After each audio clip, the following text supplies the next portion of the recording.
আজকের এই বিশ্লেষণে সবাইকে স্বাগতম। দর্শন আর যুক্তিবিদ্যার অন্যতম একটা মজার এবং গুরুত্বপূর্ণ ভিত্তি আরোহ অনুমান বা ইন্ডাকটিভ রিজনিং নিয়ে আজ আমরা কথা বলবো। ভাবলে অবাক লাগে তাই না, আমাদের প্রাত্যহিক জীবনের ছোট ছোট ছড়ানো ছিটানো অভিজ্ঞতাগুলো কিভাবে যেন একজোট হয়ে একটা বিশাল সার্বিক সত্যের রূপ নেয়। যারা যুক্তির এই দারুণ বুদ্ধিবৃত্তিক খেলাটা বুঝতে ভালোবাসেন তাদের জন্য আজকের এই যাত্রাটা বেশ রোমাঞ্চকর হতে যাচ্ছে। শুরুতেই একটা বেশ কৌতূহল জাগানো প্রশ্ন রাখা যাক। ধরুন, আমাদের আশেপাশে মাত্র কয়েকজন মানুষকে আমরা মারা যেতে দেখলাম। এখন এই সামান্য কয়েকটা ঘটনার উপর ভর করে কিভাবে দুনিয়ার ৮০০ কোটির বেশি মানুষের ক্ষেত্রে একেবারে আত্মবিশ্বাসের সাথে বলে দেওয়া যায় যে সব মানুষই মরণশীল? যৌক্তিকভাবে এত বড় একটা দাবি কিভাবে করা সম্ভব, তাই না? এই উত্তরের খোঁজেই কিন্তু লুকিয়ে আছে আমাদের আজকের মূল রহস্য। আজকের আলোচনায় আমরা মূলত ৫টি ধাপে এগোব। ১.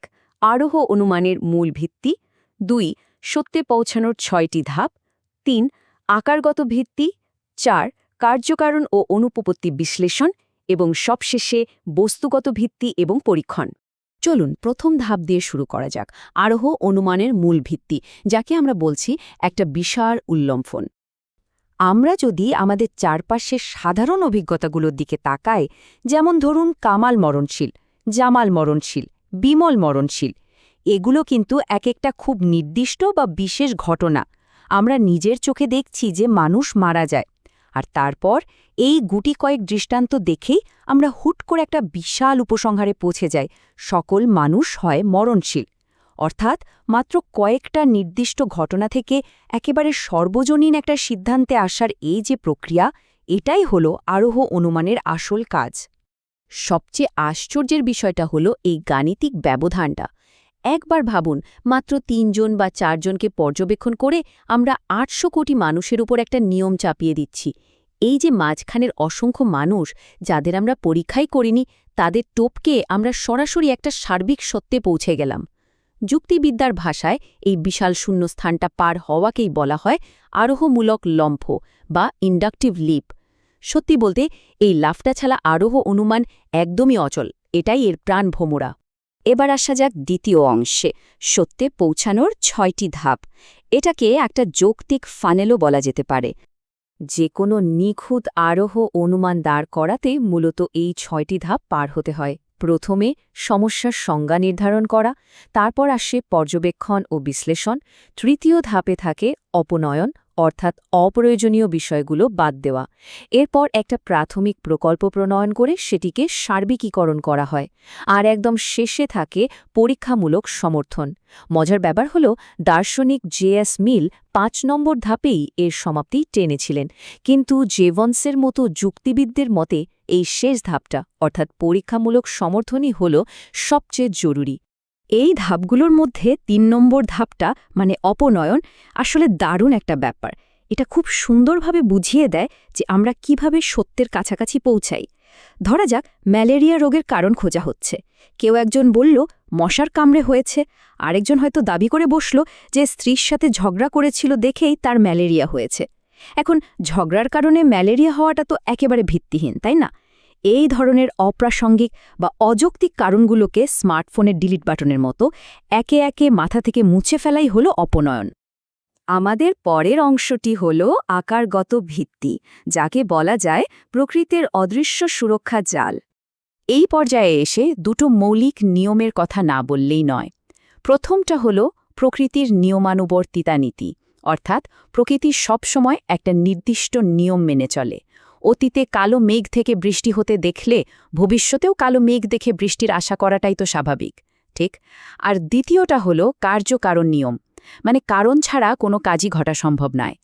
এই দুটো শক্তিশালী পিলারের উপর ভর করেই কিন্তু পুরো আরোহ অনুমানটা শক্তভাবে দাঁড়িয়ে থাকে। দর্শনের জগতে খুব বিখ্যাত একটা ধ্রুপদী উক্তি আছে, এক্স নিহিলো নিহিল ফেট। এর মানে হল শূন্য থেকে কেবল শূন্যই আসে। খুব সাধারণ হিসাব, যদি কোনো কারণই না থাকে তবে তার থেকে কোনো ফলাফল বা ঘটনা ঘটাও একেবারে অসম্ভব। একটা ঘটনা ঘটার পেছনে তার একটা পূর্ববর্তী, শর্তহীন এবং অপরিবর্তনীয় কারণ অবশ্যই থাকতে হবে। আর এই আকারগত ভিত্তি নিয়েই যুক্তিবিদ মিল একটা বেশ চমকপ্রদ প্যারাডক্স বা কূটাভাস তুলে ধরেছিলেন। আপাতদৃষ্টিতে মনে হতে পারে যে প্রকৃতির নিয়মানুবর্তিতা নীতি হল আরোহ অনুমানের একদম শুরুর ভিত্তি, কিন্তু আবার খেয়াল করে দেখলে আরোহ অনুমান প্রক্রিয়ার শেষে যে চূড়ান্ত সিদ্ধান্তটা আমরা পাই সেটাও কিন্তু ওই প্রকৃতির নিয়মানুবর্তিতার নীতি। শুরুতে যা ভিত্তি, শেষে এসে সেটাই আবার ফলাফল। শুনতে হয়তো একটু খটকা লাগতে পারে, কিন্তু গভীরভাবে বিশ্লেষণ করলে দেখা যায় যে এটা পুরোপুরি সত্য এবং যৌক্তিক। চলুন এবার ৪ নম্বর অংশে যাই, কার্যকারণ ও অনুপপত্তি বিশ্লেষণ। এখানে আমরা খুঁজব প্রকৃত কেন বা আসল কারণটা। কারণ ব্যাপারটা আসলে যতটা সোজা মনে হয় ততটা নয়। এর পেছনে অনেকগুলো শর্ত কাজ করে। উদাহরণ হিসেবে মৃত্যুর কথাই ধরা যাক। বিষ পান, দুর্ঘটনা বা কোনো মারাত্মক রোগ, এগুলো হলো মৃত্যুর পর্যাপ্ত শর্ত। এগুলো ঘটলে মৃত্যু হতে পারে, কিন্তু মৃত্যুর আবশ্যিক শর্ত হলো হৃদযন্ত্র বন্ধ হয়ে যাওয়া। যেভাবেই বা যে কারণেই মৃত্যু হোক না কেন, হৃৎপিণ্ড বন্ধ হওয়াটা কিন্তু বাধ্যতামূলক। তার মানে পর্যাপ্ত শর্ত অনেক থাকতে পারে, কিন্তু আবশ্যিক শর্ত পূরণ না হলে কোনো কাজই সম্পন্ন হবে না। আবার অনেক সময় দেখা যায় বেশ কয়েকটা কারণ একসঙ্গে মিলে দারুণ একটা ফলাফল তৈরি করে। ধরুন, একটা ঘরের ৪ কোণায় ৪টে বৈদ্যুতিক বাল্ব জ্বালানো হলো। প্রতিটি বাল্ব আলাদাভাবে আলো দিচ্ছে ঠিকই, কিন্তু এই ৪টে বাল্বের আলো একসাথে মিলে পুরো ঘরটাকে একটা অভিন্ন উজ্জ্বলতায় ভরিয়ে তুলছে। এই বাল্বের উদাহরণটার একটা গালভরা যৌক্তিক নাম আছে, বহু কারণ সমন্বয়ে বাদ। মানে হলো, যখন একাধিক আলাদা আলাদা কারণ একসাথে যুক্ত হয়ে বা সমন্বিত হয়ে একটা একক কার্য সম্পাদন করে।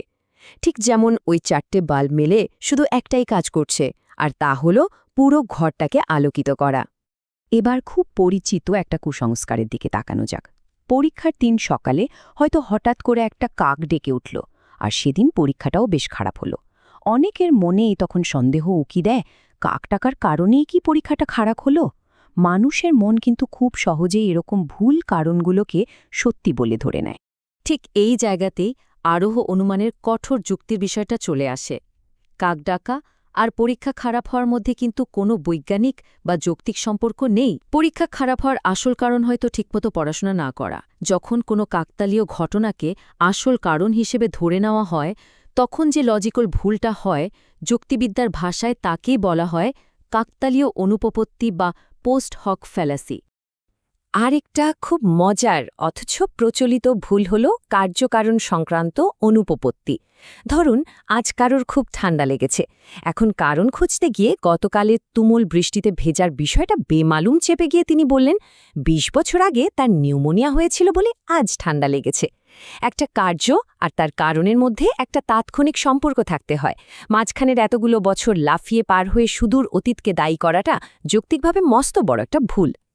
আমরা আলোচনার একেবারে শেষ পর্যায়ে চলে এসেছি, বস্তুগত ভিত্তি এবং পরীক্ষণ, অর্থাৎ বাস্তব জগতে সত্যকে সুরক্ষিত করা। বাস্তব সত্যতা যাচাইয়ের দুটো প্রধান উপায় আছে, নিরীক্ষণ এবং পরীক্ষণ। নিরীক্ষণ ঘটে প্রাকৃতিক পরিবেশে, যার পরিধি অনেক ব্যাপক, আর এটা বারবার ঘটানো আমাদের হাতে থাকে না, যেমন ধরুন আকাশে উল্কাপাত দেখা। অন্যদিকে পরীক্ষণ ঘটে বৈজ্ঞানিক গবেষণাগারে বা কৃত্রিম পরিবেশে। এটা খুব নির্দিষ্ট, আর আমরা চাইলে বৈজ্ঞানিক যন্ত্রপাতির সাহায্যে একটা ঘটনাকে অসংখ্যবার পুনরাবৃত্তি করে নিশ্চিত হতে পারি। তবে শুধু চেয়ে চেয়ে দেখলেই তো হবে না। নিখুঁতভাবে কোনো কিছু পর্যবেক্ষণ করার জন্য যিনি পর্যবেক্ষণ করছেন তার নিজেরও কিছু যোগ্যতা থাকা দরকার। যুক্তিবিদ জয়েস এ বিষয়ে ৩টি আবশ্যক শর্তের কথা বলেছেন। প্রথমত, পর্যবেক্ষকের সেই বিষয় সম্পর্কে বুদ্ধিগত জ্ঞান থাকতে হবে। দ্বিতীয়ত, তার ইন্দ্রিয়গুলো শারীরিকভাবে সুস্থ থাকতে হবে। যেমন একজন দৃষ্টিহীন ব্যক্তি তো আর রঙের নিরীক্ষণ করতে পারবেন না। আর তৃতীয় ও সবচেয়ে গুরুত্বপূর্ণ হল, তাকে নৈতিকভাবে সম্পূর্ণ পক্ষপাতহীন হতে হবে। মোদ্দা কথা হল, আরোহ অনুমান কোনো আকাশকুসুম কল্পনা নয়। এটা আমাদের চিন্তার জগৎ বা আকারগত নিয়মের সাথে বাস্তব জগৎ এবং বৈজ্ঞানিক প্রমাণের একটা মজবুত সেতু তৈরি করে দেয়। বস্তুগত প্রমাণ ছাড়া কোনো সিদ্ধান্তই এখানে চূড়ান্ত বলে মেনে নেওয়ার কোনো সুযোগ নেই। আজকের এই বিশ্লেষণের শেষে একটা গভীর প্রশ্ন ভাবনার জন্য রেখে যাচ্ছি। একটু ভেবে দেখলে বোঝা যায়, এই যে প্রতিটি ঘটনাকে বৈজ্ঞানিক কার্যকারণ নিয়মে ফেলে কঠোরভাবে ধাপে ধাপে যাচাই করা এবং বাস্তব জগতে তার প্রমাণ খোঁজা, এই পুরো প্রক্রিয়াটা কিভাবে মানুষের মন থেকে যুগ যুগ ধরে জমে থাকা কুসংস্কার আর অন্ধবিশ্বাসকে চিরতরে মুছে ফেলতে সাহায্য করে। সত্যি বলতে, যুক্তি আর প্রমাণের এই অদম্য শক্তিই হল আমাদের চিন্তার প্রকৃত স্বাধীনতা। এতক্ষণ সাথে থাকার জন্য সবাইকে অসংখ্য ধন্যবাদ।